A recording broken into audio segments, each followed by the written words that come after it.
So 3ஆம் தேதி பிறந்திருக்கிறவங்க எப்படி எப்படி இருப்பாங்கன்றதுக்கு ஒரு 200 வருஷத்துலேருந்து 3ஆம் தேதி பிறந்திருக்கிறவங்களுடைய கேரக்டரிஸ்டிக்ஸ் மேனரிசம் இப்படியே இருக்கா, அவங்கெல்லாம் ஒரு குருவாகக்கூடிய யோகம் இருக்கிறவங்களா அப்படிங்கிற பற்றியே யார் யார் பிறந்திருக்கிறாங்கன்றத ஒரு லிஸ்ட் எடுத்திருக்கேன். வீரபாண்டி கட்டபொம்மன் என்ன, என்னுடைய தங்கச்சிகளுக்கு அம்மாவுக்கெல்லாம் மஞ்சள் அறுத்து கொடுத்தாயா, என்ன கொடுத்தப்பா உனக்கு நான் டேக்ஸ் கொடுக்கறதுக்கு அப்படின்னு அந்த காலத்தில் பிரிட்டிஷ் ஆதிபத்தியத்துக்கு விருத்தமாக குரல் எடுத்தவங்க வீரபாண்டி கட்டபொம்மன். 3 ஜனவரி 1761 பிறந்தவங்க. பாருங்க எப்படி இருக்கும் கேரக்டரிஸ்டிக்ஸ் அப்படின்னு. அப்புறமா 3ஆம் தேதி பிரபுதேவா.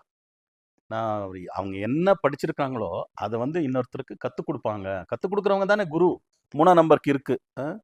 அப்புறமா 3ஆம் நம்பரில் பின்ன கருணாநிதி அவர்கள் ஒரு பெரிய பொலிட்டிஷியன்.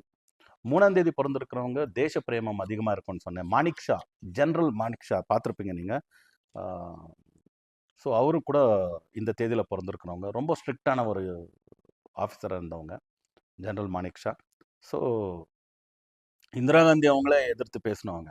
நீங்கள் என்ன இருந்தாலும் அரசியல் நடத்துங்க, நீங்கள் ஆர்மி நேவி இதற்கெல்லாம் நமக்கு போட்டிருப்பீங்க, போஸ்ட் கொடுத்துருப்பீங்க, நீங்கள் உங்களால் நியமிக்கப்பட்டவங்க தான் நாங்கள், ஆனால் நீங்கள் சொன்னதுக்கெல்லாம் தலை ஆட்ட முடியாது, ப்ரிப்பரேஷனுக்கு இவ்வளோ டைம் ஆகும்னா இவ்வளோ டைம் ஆகும்னு சொல்லி இருந்தவர். நல்ல சின்சியர் மேன். 3ஆம் தேதி ஜெயபிரதா, 3ஆம் தேதி ஏப்ரல் 1952 பிறந்தவர். இப்போ சிலம்பரசன் 3rd February பிறந்தவங்க. அப்புறமா ஒரு நல்ல சயின்டிஸ்ட்டு நீங்கள் பார்க்கலாம். யார், இவர் ஏவிஎம் சரவணன் அவர்கள். ஏவிஎம் மூவிஸ் இருக்கு இல்லையா, 3rd December பிறந்தவங்க. டாக்டர் ராஜேந்திர பிரசாத் ராஷ்டிரபதியாக இருந்தாங்க. ஸோ அவங்க 3ஆம் தேதி பிறந்தவங்க.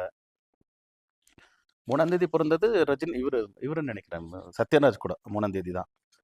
ஸோ அப்போ இந்த 3, 12, 21, 30 இந்த தேதியில் பிறந்திருக்கிறவங்களை பற்றி நம்ம இந்த அளவுக்கு ஒரு 200 வருஷத்துலேருந்து பிறந்திருக்கிறவங்க கேரக்டரிஸ்டிக்ஸ் பார்த்தீங்கன்னா அதே மாதிரி இருக்கும். இதே பாருங்க, குருவனுடைய நட்சத்திரத்தில் பிறந்திருப்பாங்க. இப்போது கேது நட்சத்திரத்துலேருந்து ரேவதி நட்சத்திரம் வரைக்கும் 27 நட்சத்திரம் இருக்குது. அந்த 27 நட்சத்திரத்தில் பிறந்திருக்கிறவங்கள நீங்கள் பாருங்கள், இந்த தேதியில் பிறந்திருக்கக்கூடிய கேரக்டரிஸ்டிக்ஸ் மாதிரி வராது.